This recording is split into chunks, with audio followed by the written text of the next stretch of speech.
కేంద్రంలోని బీజేపీ ప్రభుత్వం ప్రజా వ్యతిరేక విధానాలను మానుకోవాలని సిఐటియు రాష్ట్ర ఉపాధ్యక్షురాలు జయలక్ష్మి అన్నారు. సోమవారం ఆదిలాబాద్ కలెక్టరేట్ ఎదుట నాయకులతో కలిసి ధర్నా చేపట్టారు. కార్మిక వ్యతిరేక 4 లేబర్ కోడ్లను వెంటనే రద్దు చేయాలని డిమాండ్ చేశారు. కేంద్ర ప్రభుత్వం కార్మిక, కర్షక, ప్రజా వ్యతిరేక విధానాలపై తమ పోరాటం కొనసాగుతుందని తెలిపారు.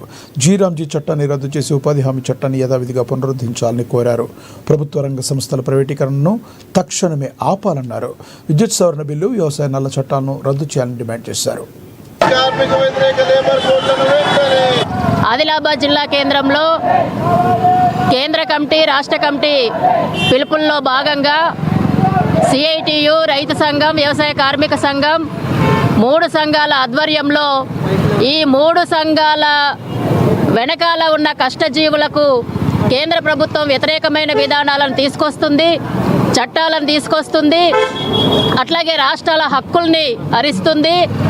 ఈ విధానాలను నిరసిస్తూ కేంద్రం అనుసరిస్తున్న ఈ వ్యతిరేక విధానాలని వెంటనే వెనక్కి తీసుకోవాలని, తీసుకొచ్చిన వ్యతిరేకమైన చట్టాలని వెంటనే రద్దు చేయాలని, మేము అడుగుతున్న డిమాండ్లను పరిష్కారం చేయాలని కోరుతూ ఈరోజు దేశవ్యాప్తంగా అన్ని రాష్ట్రాల్లో అట్లాగే అన్ని జిల్లా కేంద్రాల్లో నిరసన కార్యక్రమాలు జరుగుతున్నాయి.